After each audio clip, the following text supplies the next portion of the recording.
former special disbursing officer, kung kayo po yung nakatanggap nun, ano pong iisipin po ninyo?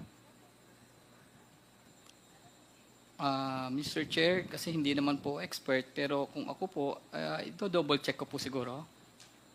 Ito-double check. Opo. So, dahil po naging special disbursing officer po kayo ng DepEd at nag-handle po ng confidential funds, nung nasubmit na po, na-compile na yung mga acknowledgement receipt, na-check nyo po ba lahat ng yon para ma-encounter yung Kokoy Villamin? Mr. Chair, ang gina-check ko po kasi sobrang dami po niyan,